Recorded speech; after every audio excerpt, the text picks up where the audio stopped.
Muchas gracias, compañera. Gracias por la invitación a estos foros. Me da mucho gusto además ser parte del Consejo Redactor de la Constitución Alternativa del Distrito Federal.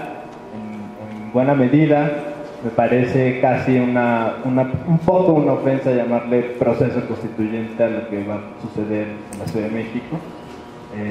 Porque juega con las reglas del orden establecido en lugar de, como lo hacen los procesos constituyentes, romper con el statu quo y resignar el orden. Me parece que es una ofensa llamarlo así. Podríamos buscar otro nombre para llamarlo. Celebro que Morena esté convocando a la redacción de una constitución alternativa y que sea además una redacción, un consejo y una acción política que se convide con la mayoría de los ciudadanos. Me parece que el gobierno, desde que presentó un grupo de notables, ya nos anuncia la característica de elitismo en la redacción de la Constitución. Hay personas que yo particularmente respeto mucho, otras que no tanto, pero lo elitista del modelo no debemos dejarlo pasar. Lo mismo no sabemos qué están pensando los otros partidos, el PRI o el PAN, que van a defender de público en la Constitución, pero me parece una buena invitación de Gibran también invadir los jóvenes, por supuesto el proceso constituyente. Yo ya aquí enfrente de don Martí Batres me apunto para estar en la lista de constituyente, y por supuesto creo que es una buena idea que ayer los ciudadanos lanzaron Tu Constituyente, un grupo de ciudadanos para ser constituyentes independientes. Me parece una buena iniciativa, sin embargo pues la tienen muy difícil. El procedimiento está muy complicado para ellos. Yo más bien los invitaría a sumarse a los partidos e invadir las listas para que la gente que es muy impresentable pues no llegue al constituyente, y esta gente que es realmente muy interesante y comprometida con lo que está en la ciudad llegue a discutir lo que sucede en la ciudad. Yo invitaría a los de hashtag Tu Constituyente a darlo desde luego la puerta de Morena, pero también de los partidos que más les convengan, y que sean ellos quienes los postulen para que realmente tengan la oportunidad de llegar al constituyente y discutir pues lo que se pueda discutir. Aparentemente el gobierno va a mandar una constitución planchada lo más que se pueda, y donde las opciones de discusión serán mínimas, y yo creo que nosotros tendremos que estar dispuestos a que no sea de esta manera. Lo primero que quisiera decir es que la Constitución y los derechos que se piensan en la Constitución tienen que pensarse como una nueva generación de derechos, no solamente por jóvenes en sentido de edad, sino en una clave que esté de cara al siglo XXI. Esta será una de las primeras, o si no la primera constitución del siglo en un país que se considera, yo no lo considero, pero que se considera democrático, que a nivel internacional, es decir, tiene que tener una serie de características que respondan al siglo XXI. Y en ese sentido, uno que me preocupa particularmente es desde luego el de la libertad de expresión. En la Ciudad de México, 22 periodistas han sido detenidos por grabar agresiones de la fuerza pública en los últimos años. 22 periodistas. Esto no pasa más que en Irak, y en la Ciudad de México. Me parece que hay que ampliar las posibilidades de los ciudadanos para expresarse, pero también las protecciones que brinda el Estado a los periodistas. El caso de Rubén Espinosa fue verdaderamente ominoso para el gobierno.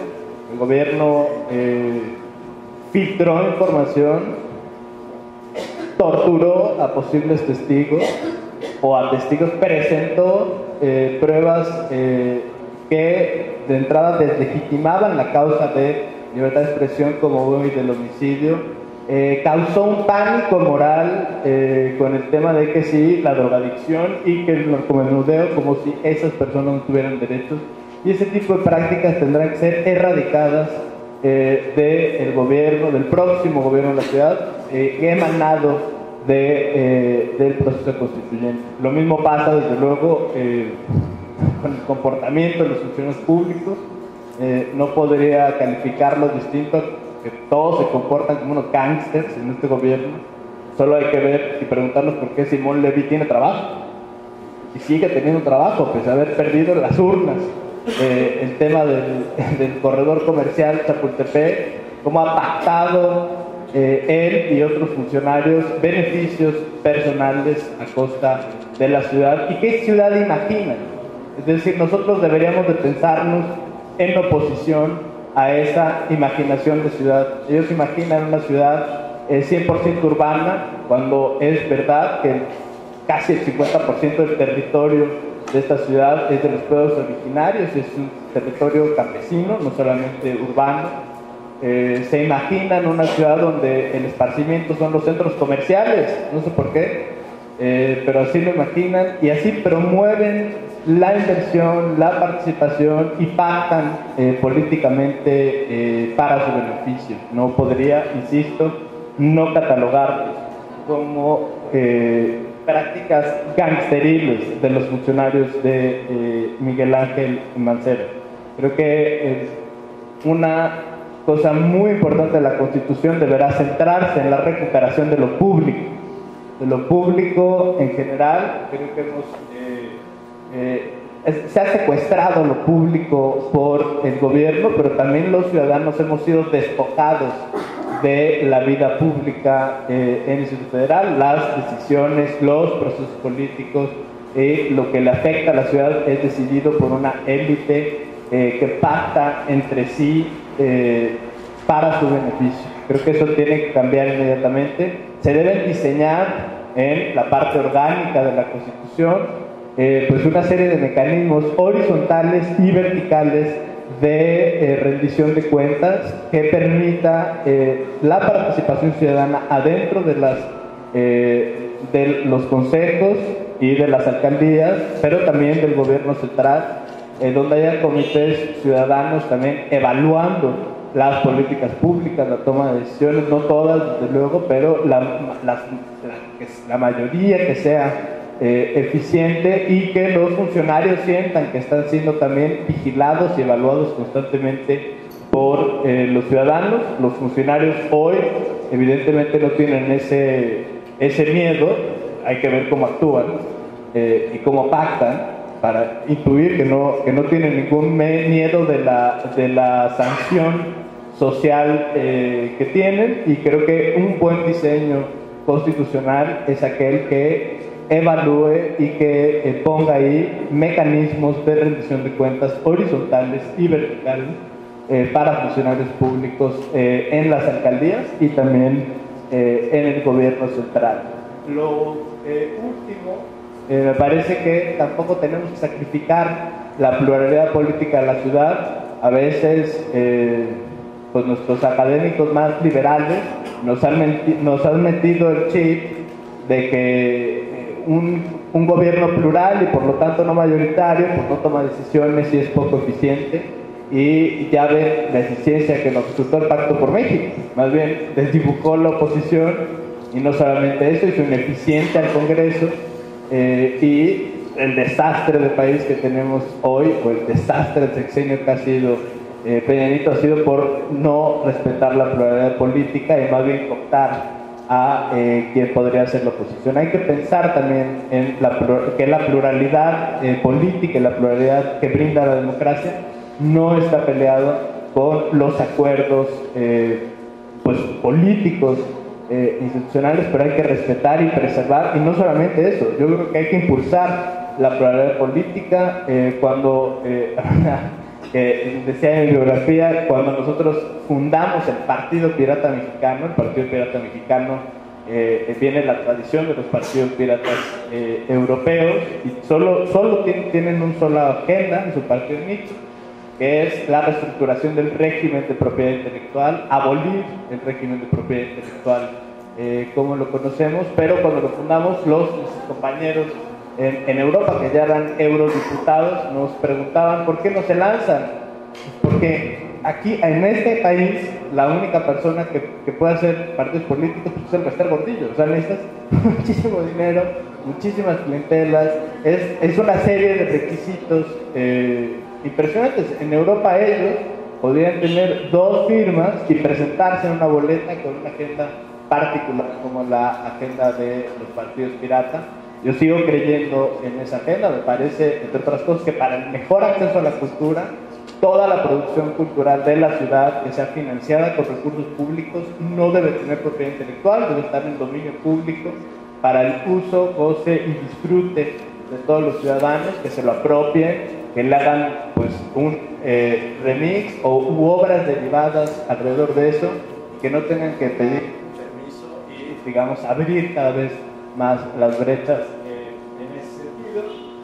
Y por último, me parece en este mismo sentido que el resto de los derechos, la parte de derechos de la Constitución, tiene que ser pensado en el lenguaje del siglo XXI, está esencialmente atravesado por la tecnología.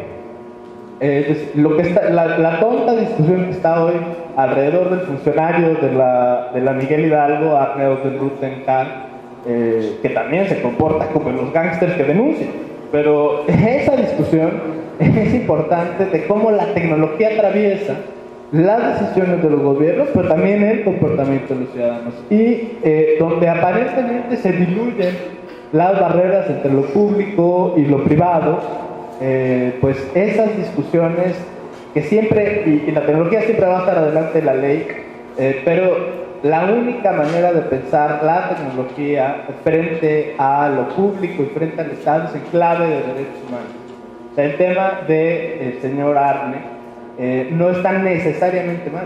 El tema es que invade la privacidad de las personas un agente del Estado sin el debido proceso, aunque sea una orden administrativa, me dirán los legalistas, pero invade la privacidad sin el debido proceso, violentando de entrada el artículo 16 constitucional y muchos otros ordenamientos civiles. Pero como eso hay que pensar, creo, toda esta parte de derechos ya con esta nueva visión atravesada por la tecnología y con estos nuevos debates que, si bien la ley no podrá abarcarlos porque están en constante evolución, por lo menos tiene que integrarlos a la discusión como posibilidades de cambio y de aceleración tecnológica en el ejercicio de los derechos, pero también en el ejercicio de la autoridad. Ese pensamiento debe estar, creo que, incorporado a una Constitución del siglo XXI de manera transversal y digamos, sin cortapisas, y por supuesto el constituyente lo primero que tendrá que hacer será abolir a este gobierno de gángsters que nos ha acostumbrado Miguel Ángel Mancera. Muchas gracias.